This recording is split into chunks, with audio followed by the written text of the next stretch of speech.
Megastar Chiranjeevi జనవరి 26న republic day సందర్భంగా పౌర పురస్కారాల వేడుకలో పద్మవిభూషణ్తో సత్కరించనున్నందున మెగాస్టార్ చిరంజీవి తన టోపీకి మరో రెక్కను జోడించడానికి సిద్ధంగా ఉన్నారు.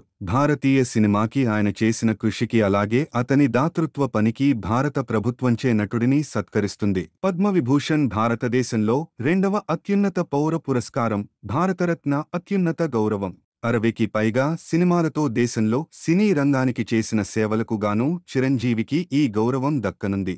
అంతేకాదు చిరంజీవి బ్లడ్ బ్యాంక్ ద్వారా సమాజానికి చేసిన కృషికి గాను సన్మానం చేయనున్నారు. కోవిడ్-19 మహమ్మారి సమయంలో వనరుల కొరతను అధిగమించడానికి మరియు ప్రజలకు సకాలంలో చికిత్స చేయడానికి అధికారులకు సహాయపడే ప్రయత్నంలో మెగాస్టార్ తన స్వంత అంబులెన్స్ సేవను కూడా ప్రారంభించారు.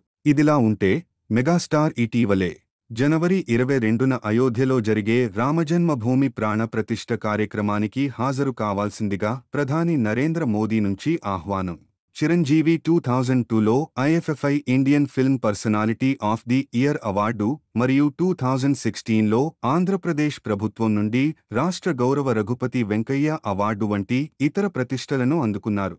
చిరంజీవికి గతంలో 2006లో పద్మభూషణ్ లభించింది. వర్క్ ఫ్రంట్లో నటుడు చివరిసారిగా వాల్టేర్ వీరయ్య చిత్రంలో కనిపించాడు మరియు నటుడు ఇప్పుడు తన 156వ చిత్రాన్ని విశ్వరంభంగా చిత్రీకరిస్తున్నాడు. వశిష్ఠ దర్శకత్వం వహించిన ఈ చిత్రాన్ని 2025 సంక్రాంతికి విడుదల చేయనున్నట్లు ప్రకటించారు.